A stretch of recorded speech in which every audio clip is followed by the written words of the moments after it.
Jean, the Nun and I, written by Constance and Venkat, read by Venkat. Jean, hey, Jean, here, welcome to China. Andy and I cried tears of joy as Jean came out of the airport in Beijing. We were so excited to have our friend from Belgium staying with us for a month. It has been 2 long years since we studied at the University Belgium together. Jean shouted, "Hey, how are you both? Woohoo! How's married life?" She congratulated both of us as she walked towards us and gave us a big hug. "How was your flight, Jean?" inquired Andy, my husband. "It was good. Thanks for asking, Andy," she replied. My English name is Constance, and I would like to tell you all about our experience of having my friend Jean. We walked to our car and Andy drove us home. It was night and the street lights had been lit. Jean was looking out through the car window. She looked as excited as a child in a candy shop. She kept on exclaiming, "Wow, this looks different." She wanted me to tell her about all the things she saw. She questioned, "What is that building? What does the symbol mean?" Why not ask a lot of questions? I was pleased to answer them all. It was a great pleasure having her stay. Through her eyes, I was able to rediscover Beijing for myself. There is a time difference of 8 hours between Beijing and Belgium during winter. So it was understandable that she was suffering from jet lag and needed to rest for the whole of next day. We had to assure her that there was plenty of time for her to discover China. In the meantime, we had a lot of catching up to do, as we had not met up for almost 2 years now. The usual chatter of news and gossip, interspersed with looking at wedding pictures, cooking dumplings, rice noodles, and other traditional Chinese dishes, was to occupy most of our evenings that week. Andy and I had already made our list of all the places we wanted to take her. Just to make sure that we did not miss any place, we asked her if she had any place in her mind that she would like to visit. "Oh, oui, of course," she said. "The Great Wall of China, Shanghai, Hong Kong, some rural villages, and of course Tibet," Jean said. "A great idea, but what is Tibet?" Andy asked, much to Jean's surprise. It is Zhejiang," I had to clarify to Andy. I said that in Chinese we call Tibet as Zhejiang province. Only then, Jean's surprised look relaxed. Calling Tibet as Zhejiang, is it just a language difference or what?" Jean inquired. Well, the reasons are both language difference and also a bit political," I said. "The Chinese government wants us all to know Tibet as Zhejiang," I said. "Why?" Jean questioned. Andy noticed that the conversation was turning political, which he did not like.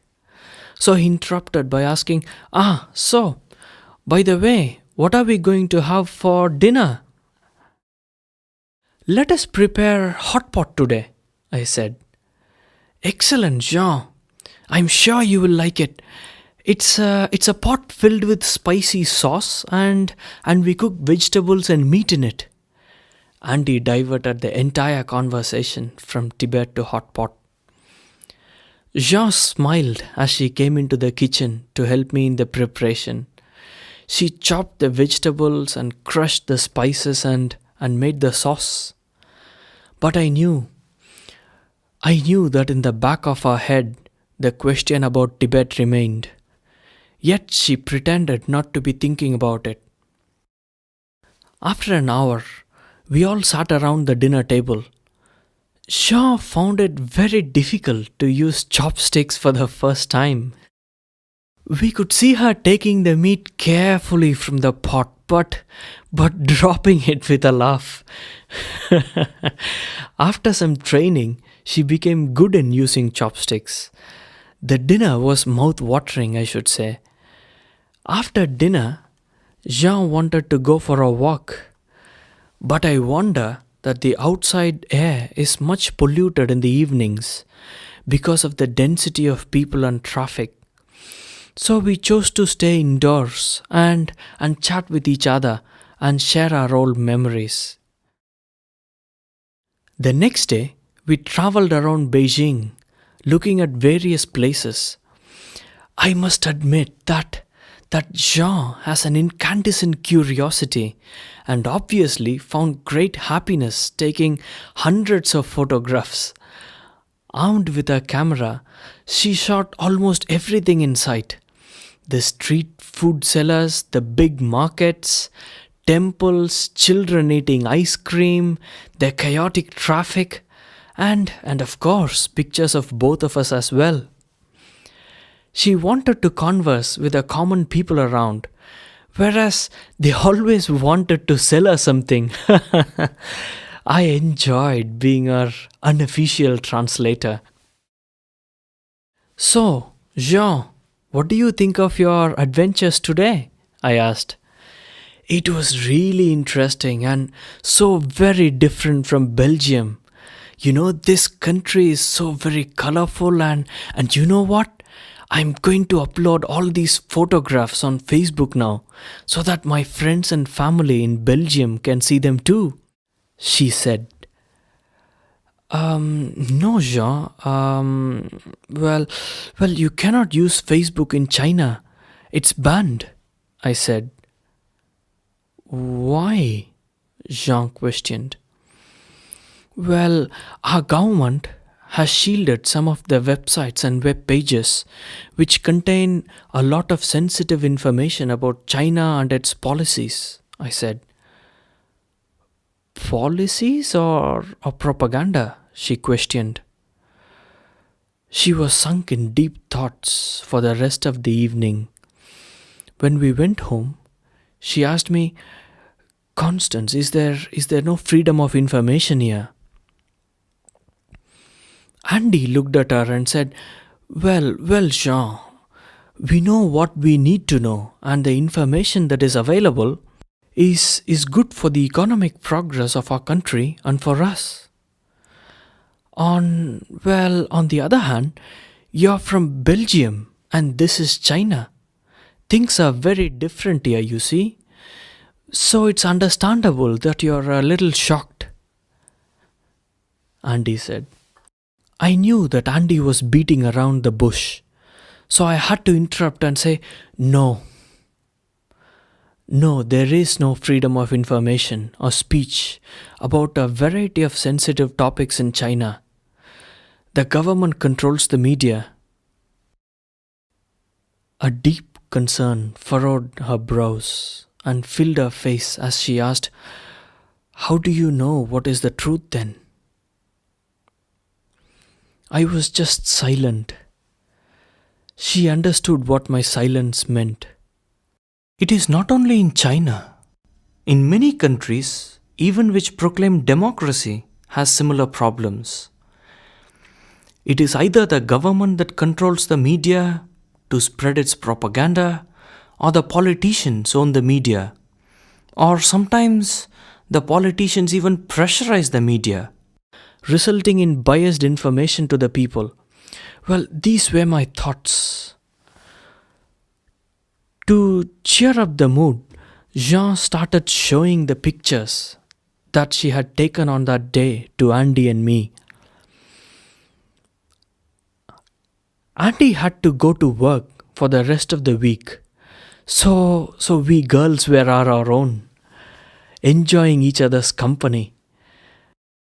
Our next 2 days were spent traveling in and around Beijing, visited museums and historic places. We spent 2 days visiting the Great Wall of China. I've seen the Great Wall of China only in TV, but in reality it looks much more amazing, exclaimed Jean with wide open eyes.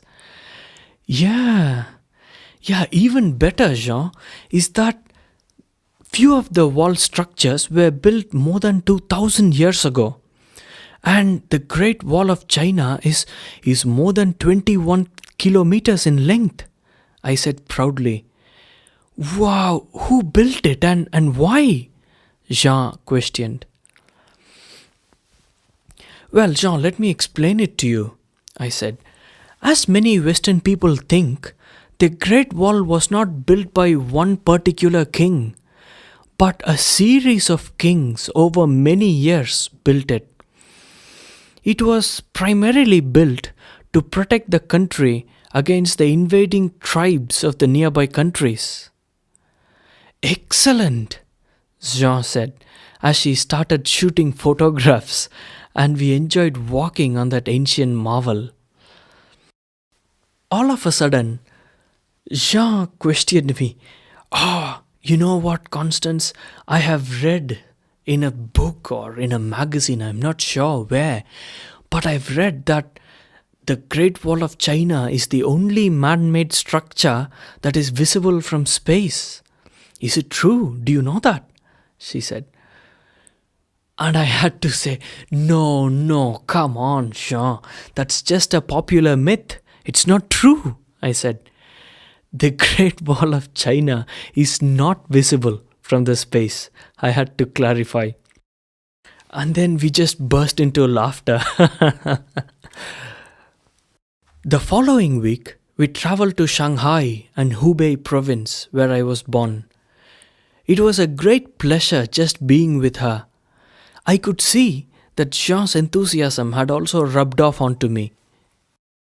The following week, we traveled to Shanghai and Hubei province where I was born. It was a great pleasure just being with her. I could see that Jean's enthusiasm had also rubbed off onto me. She conversed with all the local small merchants, beggars, and many children. It was unusual for me as I had never cared to converse with those of lower status before. Just by being her translator, I was able to get glimpses of their lives. But I must confess that, well, I was still feeling reluctant to converse with such people. The next day, Jean and I went to Hong Kong to stay for a few days with my aunt in my family home. Hong Kong is an autonomous, densely populated region of China. My auntie and uncle gave us a warm welcome. Jean and my auntie became friends in a jiffy, thanks to my translations, of course. My auntie asked us to be ready early the next morning, as she had planned to take us to the temple of Avalokiteshvara, the goddess of compassion.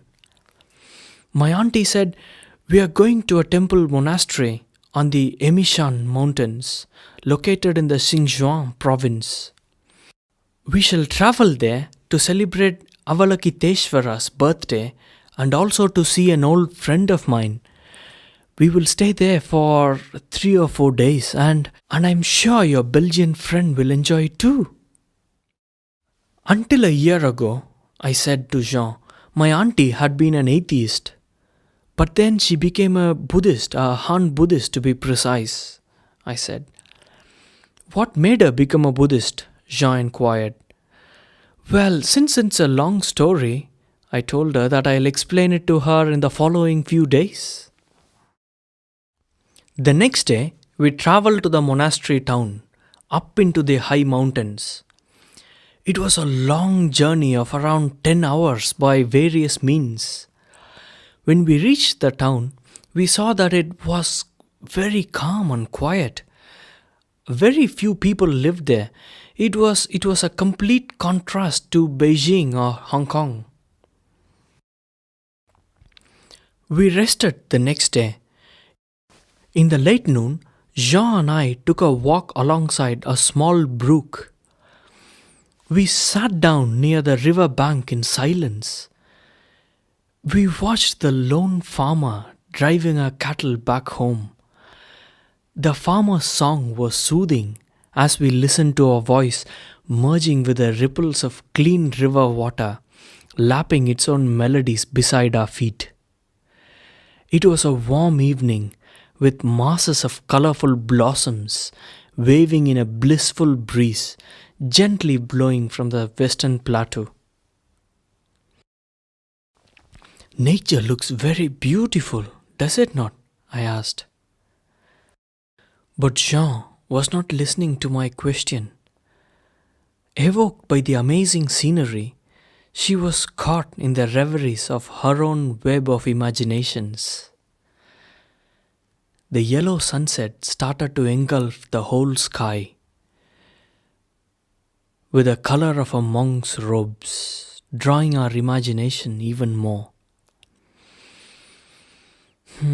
How often silent imagination and contemplation is far better than noise and talking, I thought to myself, and joined her in admiring the magnificent sunset.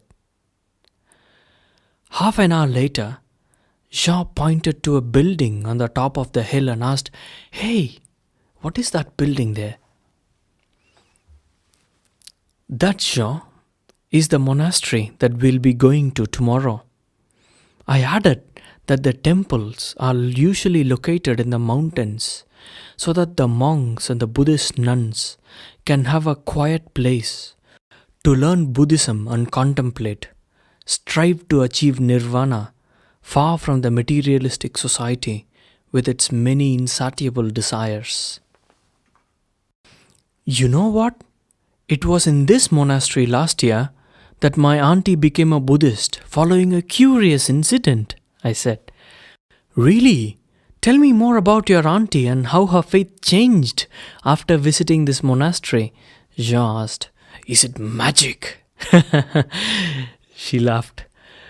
I could see a sense of brightness in Jean's eyes as I continued explaining that my auntie was an atheist until last year.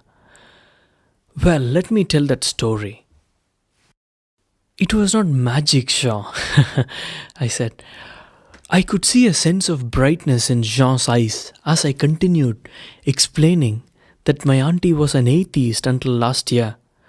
My auntie and her friends came to this monastery last year for tourism, and that is where she encountered this curious incident, I said. Come on, Constance, stop building the surprise. Tell me what happened last year, Jean asked. I smiled and said that when my auntie and her friends visited that monastery temple, they spent a long time looking around, enjoying the peace and quietness. As the morning wore on to noon, they began to grow hungry. Unfortunately, there were no restaurants near the temple. Luckily, just at that moment, there was an elderly nun passing them by. Excuse me, madam," one of my auntie's friend called out to her. The elderly nun smiled at them warmly and bowed to them and said, "Hello." My auntie and her friends were so moved by her humility that even they bowed to her as well. My auntie could sense peace in the old lady's face. My auntie asked the old nun, "Mother," which is said as a mark of respect, "can you tell us where to find some food here? We are really hungry." The nun looked at them and said, "Well, there are no restaurants nearby. But if you are really hungry, maybe I can cook some food for you all." No one expected such a kind reply. My auntie and her friends looked at each other and decided to accept the food that she offered and to pay her for it. She cooked lunch for them, and it seems that it was very delicious. All of them enjoyed the food, but the nun refused to accept their money. My auntie and her friends persuaded her to at least accept the cost of the vegetables that she had used. After the meal, the old nun took them around the temple and to the nearby shrines. My auntie became very interested to know more about the nun. She was around 90 years old and she had been living in the temple for nearly 16 years now. She had joined the temple because her children who lived in the city did not take care of her properly. My auntie felt a bit sad to hear the old lady's story. The next day, my auntie went to the temple once more just to see the nun and to spend some time with her. The nun cooked food for her again and they spoke for a long time. My auntie told me that she felt very peaceful when talking with the nun. My auntie visited the nun yet again and stayed in the temple for 2 more days. They became very good friends. Wow, this story is very interesting, Constance. It is just a good example, you see, of how friendship can develop in an instant, Jean exclaimed. Yeah, my auntie was very impressed by the nun's humility and simplicity. Is that the reason your auntie became a Buddhist? Jean asked. Yes, my auntie's deep reflections on their conversations led to her to choose Buddhism, I said. Are we going to meet that nun tomorrow? Jean asked. Yes, we will meet her, I said.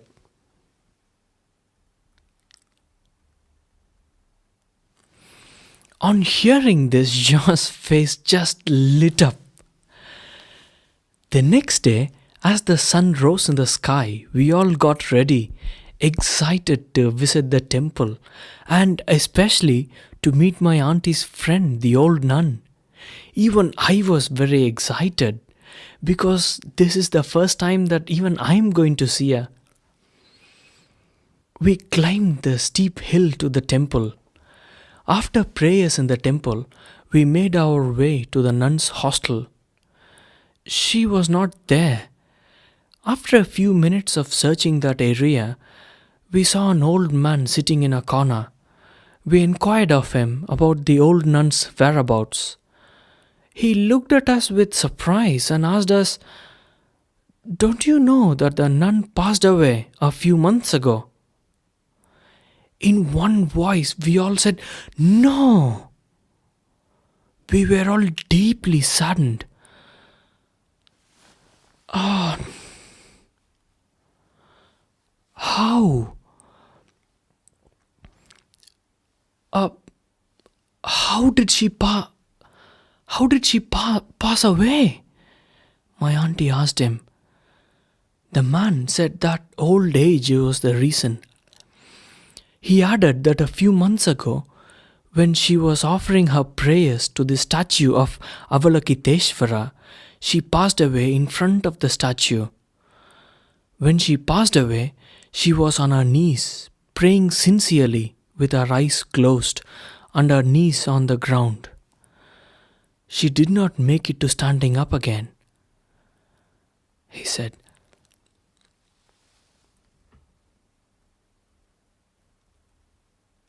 I could see a teardrop slowly trickling down along my auntie's face. Jean reached out to hold her hand.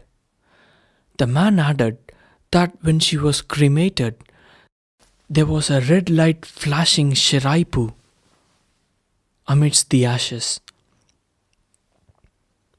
What is shiraipu? I asked the man. He explained that shiraipu is 1 or 2 beads which are found in the ashes during the cremation of some devout Buddhists. Shiraipu cannot be found in the ashes of all the Buddhists. Finding it is very rare, as only people with pure spirits have it. He said that even though there are many monks and nuns in China, only a few of them will have the shiraipu found in their ashes. The man also said that he himself witnessed the Sharaipu in the nun's ashes, and that he would not have believed such stories if he had not seen it by himself. Saying this, the man just left us. My auntie was silent and sat down on a nearby stone. After an hour of such profound silence, she looked at us and said, "Girls, the reason the old nun had Sharaipu in her ashes is not just because she had such a strong faith in religion and she had attained an excellent practice of Buddhism, but more than anything else, her heart was filled with kindness and compassion towards every living creature. In all our conversations, she seldom spoke of the Buddha or Buddhism. She only spoke of how to develop peace of mind and compassion." She looked at us and said, "I am sad not to be able to see my friend, the nun, again. But I am happy for her that she had found peace." Even the next day, my auntie still seemed to be sad. Jean asked me, "What are the Chinese people's thoughts on religion and faith?" Predominantly, there are three religions in China which has great influence on the Han people. They are Confucianism, Taoism and Buddhism. Whereas on an average, nowadays, most Chinese people are atheists. Even though some of the people have Buddhist beliefs, their faith is not strong, I said. "Well, why is that?" Jean questioned me. "Well, there are two major reasons.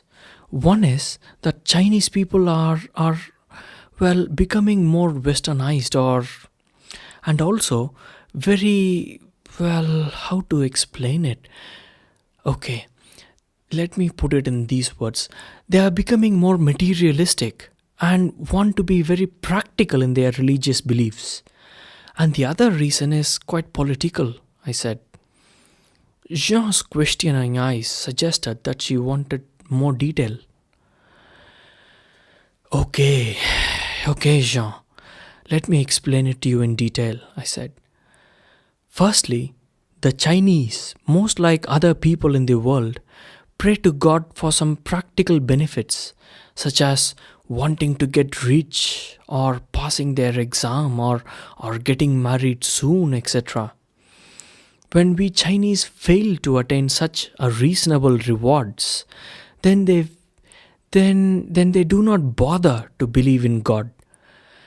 They fail to recognize Buddhism and similarly other religions is about liberating ourselves from such materialistic thoughts and finding peace, not wanting more and more possessions. You see? I said. Hearing this, Jean nodded her head, accepting to what I said thoughtfully. How does politics influence the Chinese people's thoughts on religion? Jean questioned. I said to her that it is a sensitive topic in China. Communistic ideology does not allow religious beliefs. It is because communism is an ideology according to which there is no God or Buddha in this world, and also there is no need for the existence of God. Chinese government, if I've got to be very honest with you, prefers its people to be atheists and communists rather than be a Buddhist, Muslim or a Christian. Jean was listening carefully and said, I'm sorry to hear about this. Is this propaganda also reflected in education? Well, yes and no. The education is more liberal in the eastern and the central parts of China, whereas in places such as the Inner Mongolia, Tibet, etc., where there's a strong sense of regionalism, the educational policies are are more in line to make those people Chinese and to make them lose their regionalism. You see, it's a bit sad, honestly, I said. It is sad to see how different countries' governments bias the people's thoughts, religion, and media to its own advantage. Similar issues are faced by people in the Middle East and some African countries, even in Belgium. You see, in most of the countries of the world, Jean said. She was correct, I thought to myself. Well, Constance, what is your view on faith? Jean asked me.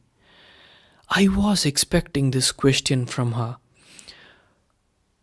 Well, for me, Jean, I do not have any religious belief.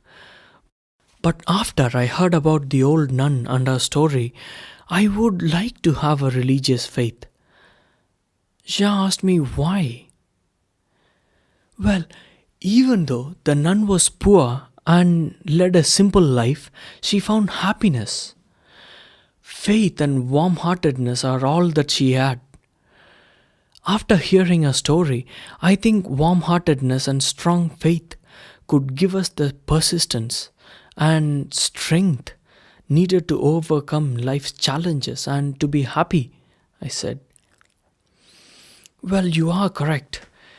People who run after riches and fame do not always experience happiness. But people who are warm hearted and those with strong faith are usually happy. Materialistic people tend to look for happiness externally. They seek happiness from other people or other materials that they have, and they want others to make them happy. But other people or materialistic elements that we have do not really provide us the happiness that we are seeking, because happiness comes from within ourselves, not from anywhere outside. You see, this is something that the old nun had already known, to seek happiness from within ourselves, Jean said, giving me a tight hug.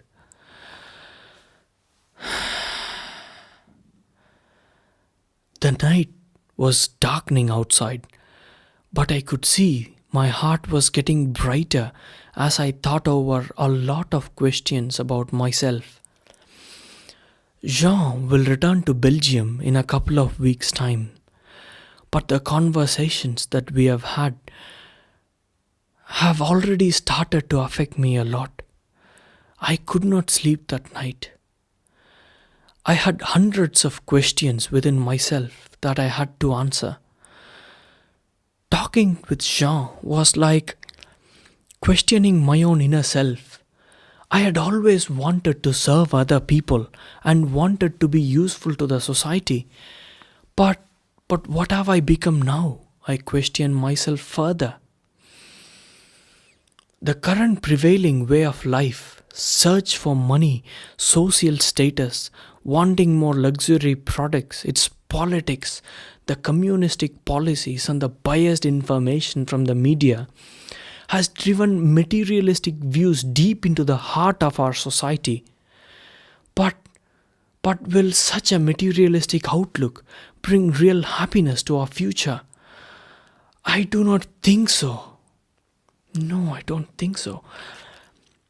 We in China are usually looking for more, wanting to acquire more in terms of money, fame, and power.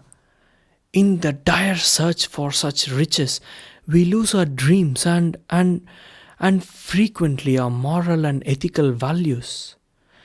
In this way, we lose our sense of peace and inner happiness.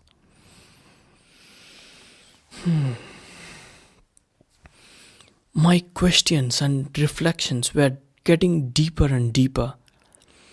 Such thoughts, I know, are not for a newlywed girl, but these are important questions that I had to ask myself. Thanks to Jean, my life will not be the same again. One question, only one question lingered in my heart. What should I do differently from now on? Note: this story is actually based on the various conversations that Constance and I had when she was studying at the University of Plymouth. Initially, there were a lot of differences in our opinion and points of view. It is quite amazing how our friendship has evolved. The major strength of our friendship is that we were both open minded and open hearted, I should say.